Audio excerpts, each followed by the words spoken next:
ఈ లక్షణాలను అశ్రద్ధ చేయవద్దు. క్యాన్సర్కు సంకేతం.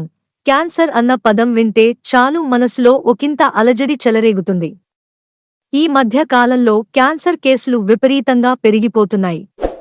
ఈ వ్యాధి బారిన పడినవారు కోలుకుంటున్నవారి సంఖ్య పెరగడం ఒక శుభ పరిణామం. అయితే క్యాన్సర్కు ముందుగానే గుర్తిస్తే దాన్ని జయించడం ఈజీ అవుతుంది. వ్యాధి ప్రారంభ దశలో కొన్ని రకాల లక్షణాలు కనిపిస్తాయి. వాటిని అలక్ష్యం చేయవద్దు. ఆ సింటమ్స్ ఏంటో ఇప్పుడు తెలుసుకుందాం. ఒక్కసారిగా బరువు తగ్గడం క్యాన్సర్ లక్షణాలలో ఇది ప్రధానమైనది. కొందరు మంచిగానే ఆహారం తీసుకుంటున్నా కూడా ఒక్కసారిగా వెయిట్ లాస్ అవుతారు. కడుపు, ఊపిరితిత్తులు, పాంక్రియాస్, అన్నవాహిక క్యాన్సర్స్ వచ్చినప్పుడు ఇలా జరుగుతూ ఉంటుంది. నెల వ్యవధిలోనే 5 లేదా అంతకంటే ఎక్కువ కేజీలు బరువు తగ్గితే వెంటనే డాక్టర్ను సంప్రదించండి. శరీరంలో మార్పులు, హైపర్పిగ్మెంటేషన్, జాండీస్, చర్మంపై దురద, స్కిన్ రంగు మారడం వంటి లక్షణాలు క్యాన్సర్ సంకేతాలు. చర్మ క్యాన్సర్లతో పాటు కొన్ని ఇతర క్యాన్సర్లు సమయంలో శరీరంలో ఈ మార్పులు వస్తాయి. విపరీతమైన అలసట.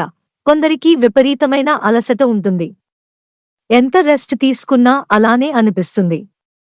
లుకేమియా లాంటి కొన్ని క్యాన్సర్లలో ఇది ప్రధాన లక్షణం. క్యాన్సర్ పెరుగుతుంది అనే విషయం తెలుసుకోవడానికి ఇది ఒక రకమైన సిగ్నల్. గాయాలు మానకపోవడం, చర్మంపై పుట్టుమచ్చలు, పులిపిర్లు అకస్మాత్తుగా ఏర్పడటం, అవి పెరుగుతూ ఉండటం, వాటి నుంచి రక్తం కారణం వంటి లక్షణాలను అశ్రద్ధ చేయవద్దు. అలానే గాయాలు మానకపోవడాన్ని కూడా క్యాన్సర్ లక్షణంగా భావించాలి. జ్వరం, క్యాన్సర్ లోపల పెరుగుతుంటే మీ బాడీ జ్వరం రూపంలో హెచ్చరిస్తుంది. క్యాన్సర్ కణాలు రోగనిరోధక వ్యవస్థపై దాడి చేస్తున్నప్పుడు అదే పనిగా జ్వరం బారిన పడతారు. అందుకే జ్వరం పదే వస్తుంటే ఒకసారి స్క్రీనింగ్కు వెళ్లడం మంచిది.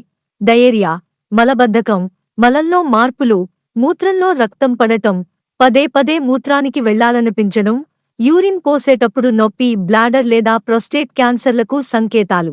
వృషణాలు, గ్రంథులు, కణజాలం, రొమ్ముల్లో మార్పులను అలక్ష్యం చేయవద్దు. నీటిని తాగడం, ఆహారాన్ని మింగడంలో ఇబ్బందులు, విపరీతంగా దగ్గు, గొంతు బొంగురుపోవడం, విరేచనాలు తగ్గకపోవడం కూడా కొన్ని రకాల క్యాన్సర్లకు సంకేతాలు. మిత్రులారా, ఛానల్ సబ్స్క్రైబ్ చేసుకోవడం మర్చిపోకండి. ధన్యవాదాలు.